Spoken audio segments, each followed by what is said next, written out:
ফুরফুরা শরীফে ঝড় তুলেছে সিপিআইএম। কর্মী সমর্থকদের ভিড় চোখে পড়ার মতো। ফুরফুরা শরীফে ভোটের প্রচারে সিপিআইএম এর প্রার্থী দীপশিতা ধর। দর্শক, আপনাদেরকে জানাবো, রাজ্যে লোকসভা নির্বাচন ঘোষণা হতেই প্রত্যেকটা রাজনৈতিক দল জোরে কদমে নেমেছে ভোটের প্রচারের ময়দানে। আপনাদেরকে জানাবো, এদিন ফুরফুরা শরীফের পীর ইব্রাহিম সিদ্দিকীর দেওয়া এবং আশীর্বাদ নিয়ে ভোটের প্রচার শুরু করেন দীপশিতা ধর। এদিন শ্রীরামপুর লোকসভা কেন্দ্র সিপিআইএম এর প্রার্থী দীপশিতা ধরের সমর্থনে ভোট প্রচারে ফুরফুরা কর্মী সমর্থকদের ভিড় ছিল চোখে পড়ার মতো। আপনাদেরকে জানাবো, এদিন হুট খোলা টোটোয় চড়ে ফুরফুরা পঞ্চায়েত এলাকার তালতলা হাট, বেলপাড়া, মানিকপীঠতলা, রামপাড়া, দক্ষিণ দিঘি, হোসেনপুর, ফুরফুরা, কালীতলা, উজলপুকুর, খাতুন মোড়, হাজিপুর, কাশীপুর, বাচ্চা, নীলারপুর, চাঁদপুর, ভীমপুর সহ বিভিন্ন জায়গায় প্রচার সারেন দীপশিতা ধর।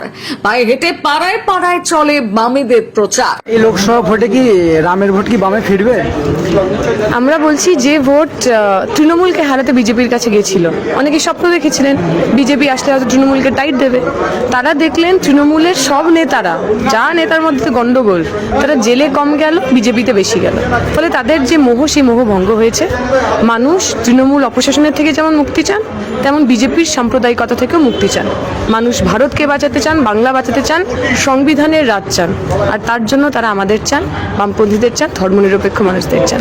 মানুষের কাছে আপনারা যাচ্ছেন, কি নিয়ে যাচ্ছেন? ভোটের যে প্রচার করছেন, আমরা বলছি যে এই যা আপনি দেখছেন 100 দিনের কাজ, যখন বামপন্থীরা UPA 1 সরকারে ছিল, দিল্লি থেকে লড়ে 100 দিনের কাজ নিয়ে এসেছিল। আপনারা আমাদের সমর্থন করলে 100 দিনের কাজকে 200 দিন করব, প্রতিদিনের রজকে 600 টাকা করব। যে পরিযায়ী ভাইরা আমার এই এলাকা থেকে ওই কেরালাতে, মুম্বাইতে কাজ করতে যান, তাদের আর পরিযায়ী শ্রমিক হতে হবে না। নিজের গ্রামে নিজের হকে মাথা উঁচু করে বাঁচবে। এবারে কি মমতা ব্যানার্জি লক্ষ্মীর ভান্ডার যে মাস্টার স্ট্রোক কাজ করবে? দেখুন, লক্ষ্মীর ভান্ডার তো সন্দেশখালীর মা বোনেরাও পাচ্ছিলেন। তারপরে রাত্রি 1:30টার সময় তৃণমূলের পার্টি অফিসে পিঠে বানাতে যেতে হচ্ছে। এটা ঠিক, আমার মা বোনেরা লক্ষ্মী, কিন্তু সুযোগ পেলে, দরকার পড়লে তারা মা কালী, মা দুর্গা হয়ে উঠতে পারে, সেটা যেন কেউ ভুলে না চান। আপনি লক্ষ্মীর ভান্ডার দিচ্ছে দিন, কিন্তু আমাদের আপনি মাথা কিনে নেননি। আমাদের আত্মসম্মান, আমাদের আত্মমর্যাদা, আমাদের নিরাপত্তা, সেইটা সবচেয়ে গুরুত্বপূর্ণ। বিধানসভা ভোট, পঞ্চায়েত ভোটে কিন্তু ISF এর সাথে কিন্তু আপনাদের জোট ছিল। এই লোকসভা ভোটে কিন্তু সেই জোট আমরা দেখতে পেলাম। এটা কি কার ফারাক পড়ে, ISF এর না CPM? দেখুন, এখন নির্বাচনের আগে এসব কথা বলার কোনো দরকার নেই। আমরা সব মানুষের কাছে যাচ্ছি। এই এলাকার ISF কর্মীরা, CPM কর্মীরা কাঁধে কাঁধ রেখে লড়াই করেছে পঞ্চায়েত নির্বাচনে। একসাথে মার খেয়েছে, একসাথে বুথ বাঁচিয়েছে। আমি বিশ্বাস করব, আমাদের যে ঐক্য, আমাদের যে একসাথে থাকা, সেটা মাটির ঐক্য। সেটা আর অন্য কোনো কিছু তাতে নড়চড় হবে না। এইবারে নির্বাচনে আমরা কাঁধে কাঁধ মিলিয়ে লড়বো। আমার কর্মী, সমর্থক সবাই, আমরা সবাই মিলে বুথ বাঁচাবো এবং ওই কল্যাণ ব্যানার্জি তৃণমূলকে হারিয়ে কেন্দ্র থেকে বিজেপিকে সরিয়ে আমরা সবাই একসাথে এখানে বিজয় উৎসব পালন করবো। অন্যদিকে বিজেপির নেতারা বলছে যে আপকিবার 35%। মোদি তো ওয়াশিং মেশিন, হ্যাঁ, ওয়াশিং মেশিন, উনি ছুলেই সমস্ত সব ঠিক হয়ে যায়। কি বলবেন? আমরা বলবো, আমাদের ওয়াশিং মেশিন দরকার নেই, আমাদের ভালো লোক দরকার। যে লোক টাকা চুরি করে না, ঘুষ খায় না, আমার মা বোনের ইজ্জতে হাত দেয় না। এইখানে জাঙ্গিপাড়ারই তো ঘটনা।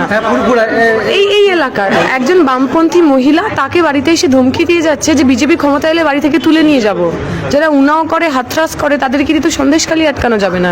সন্দেশখালীও আটকাতে হবে, হাতরাসও আটকাতে হবে। আমার মা বোনেরা, আমার পশ্চিমবঙ্গের মানুষ জাত পাত ধর্ম নির্বিশেষে মাথা উঁচু করে বাঁচবেন, কারোর ভয়, কারোর ডরে থাকবেন না। CPM এর কি টার্গেট আছে? CPM এর মানে একদম খুব স্পষ্ট কথা, হক, রুটি, রুজি, জনতাই পুঁজি। অধিকারের কথা, রোজগারের কথা, মানুষের ভালো থাকার কথা এবং একই সঙ্গে মানুষের কাছে ফিরে যাওয়ার কথা। ইলেকটোরাল বন্ডের নাম করে টাকা না নেওয়া, লোকের কাছ থেকে ঘুষ না নেওয়া, সাধারণ মানুষের টাকায় সাধারণ মানুষের সরকার। আমাদের খুব স্পষ্ট কথা, তৃণমূল বিজেপিকে হারাতে পার্লামেন্টে গিয়ে আপনার কথা যারা সোচ্চারে বলতে পারেন, তাদেরকে ভোট দিন। এই এলাকার মানুষ জানেন, প্রতি নির্বাচনের আগে তৃণমূলের লোকজন এসেছেন, হাত জোর করেছেন এবং বলেছেন ফুরফুরা থেকে ট্রেন লাইন হবে। কত বছর হয়ে গেল? 15 বছর, তার চেয়ে বেশি সময়। এখনও তার কিচ্ছু, একটা কাজও এগোয়নি। এই ডানকুনি লোকাল, যে লোকালে করে আমি পড়তে যেতাম, 1 ঘন্টা পর পর একটা করে ট্রেন। 15 বছরের সাংসদ সেই ট্রেনের একটু ফ্রিকোয়েন্সি পর্যন্ত বাড়াতে পারেননি। আমরা বলছি, আমাদের যদি মানুষ আশীর্বাদ করেন, এই এলাকার মানুষের জন্য যে সমস্ত কথা আমরা আগে বলে গেছিলাম, যে সমস্ত ওয়াদা আমরা করেছি, সমস্ত বাধা পূর্ণ হবে, সাধারণ মানুষ, খেটে খাওয়া মানুষ ভালো থাকবে। আমাদের রাজ্যে দেখেছি সংখ্যালঘু ভোটার কিন্তু খুব গুরুত্বপূর্ণ, সংখ্যালঘু ভোটার যেদিকে সেই দল কিন্তু ক্ষমতায়। মানুষ ধর্মর নামে, আপনি বললেন না সংখ্যালঘু ভোট, আচ্ছা সংখ্যালঘু সংখ্যাগুরু ভোট আবার কি? যে মানুষের চাকরি হয় না, যে মানুষের খিদে পায়, খিদের হিন্দু মুসলমান হয়? যখন দাঙ্গায় মানুষের বাড়ি পুড়ে যায়, সেখানে যখন মানুষ মরে যায়, তার হিন্দু মুসলমান হয়? কিন্তু আমরা ভোটের টাইমে দেখি অনেক মানে ইফতার মজলিসে মানে তো সমস্যা। সেখানে এসে মাথায় ঘুমটা দিয়ে ইফতার মজলিসে এসে বসে সেইটাই পড়ছে। গন্ডগোলের। আমরা বলছি মানুষ মানুষের ধর্ম করবে, যার মসজিদে যাওয়ার ইচ্ছা তিনি মসজিদে যাবেন, যার মন্দিরে যাওয়ার ইচ্ছা তিনি মন্দিরে যাবেন।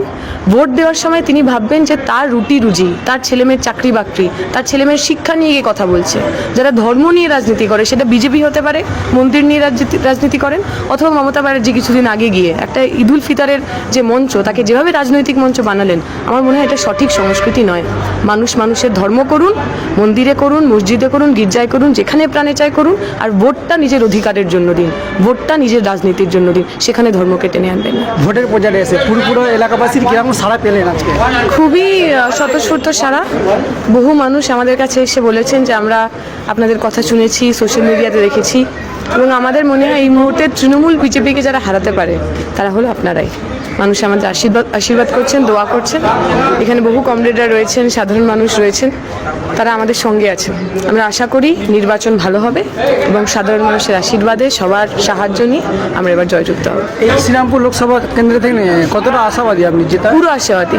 আপনারা দেখছেন যেভাবে মানুষ আমাদের সঙ্গে রয়েছেন।